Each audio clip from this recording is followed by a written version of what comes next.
votre chaîne Esbiri Fight TV. Nous sommes avec notre champion, notre star Fares Yam qui va combattre à l'instant. Et est-ce que tu peux nous répéter les 7 facteurs clés de la réussite pour gagner un combat? Bah déjà sa morphologie, c'est plus grand que moi ou plus petit que moi, s'il est gaucher ou droitier, le rythme qu'il met, l'attitude d'entrée de jeu qu'il va avoir. Voilà. Après s'il est attentiste ou s'il est offensif ou défensif. Après on a dit si point fort, ses points forts, ses points faibles et en sixième, stratégie. La stratégie. Et après on n'a plus qu'à faire.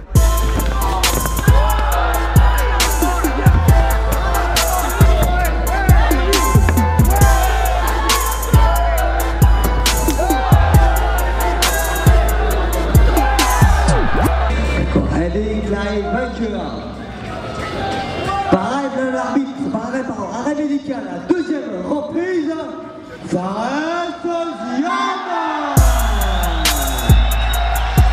Ok, donc on va juste résumer un petit peu ce qui est important. Donc, tout à l'heure, Fares, on a vu les 7 facteurs clés qui mènent à la réussite, les facteurs clés de la réussite d'un combat.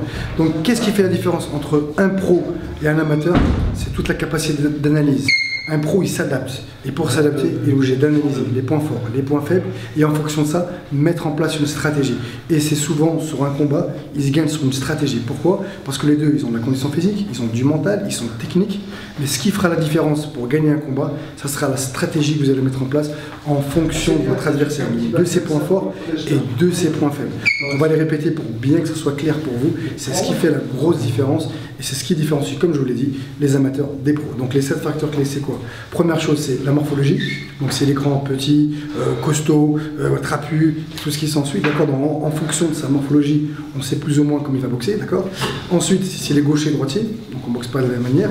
Ensuite, c'est son attitude. S'il est agressif, s'il attend, s'il est offensif, défensif, s'il est en attente, s'il est stressé. Troisième, ça va être ses points forts. Donc la première chose que vous allez faire, c'est analyser ce qu'il fait de bien. Est-ce qu'il est puissant? Est-ce qu'il est rapide? Est-ce qu'il est technique? Est-ce qu'il y a un truc qui met le plus? Il met des genoux? Il est bon corps à corps? Voilà. Ensuite, c'est ses points faibles. Et une fois qu'on a ses points forts, ses points faibles et tout ce qu'on a dit avant, on va commencer un petit peu à analyser et donc mettre en place une stratégie. Et une fois qu'on a une stratégie en place, c'est là qu'on va mettre plus qu'en application. Simplement, il faudra faire ça constamment, tout au long du combat et tout au long des rounds. Pourquoi? Parce que l'attitude d'un combattant peut changer d'un round à l'autre. Il peut être super offensif, il prend un coup, il est sonné, il est fatigué, donc son attitude sera plus restreinte. Il peut lui-même changer de stratégie parce qu'il voit qu'il est débordé ou alors qu'il gère. Voilà. Donc en gros, pour résumer, vous avez 7 facteurs clés qui mènent à la réussite. C'est l'analyse et c'est ces petits détails-là qui font les grands champions. Donc c'est la capacité à s'adapter. Donc j'espère que ça vous a plu. Je vous dis à bientôt pour une prochaine vidéo.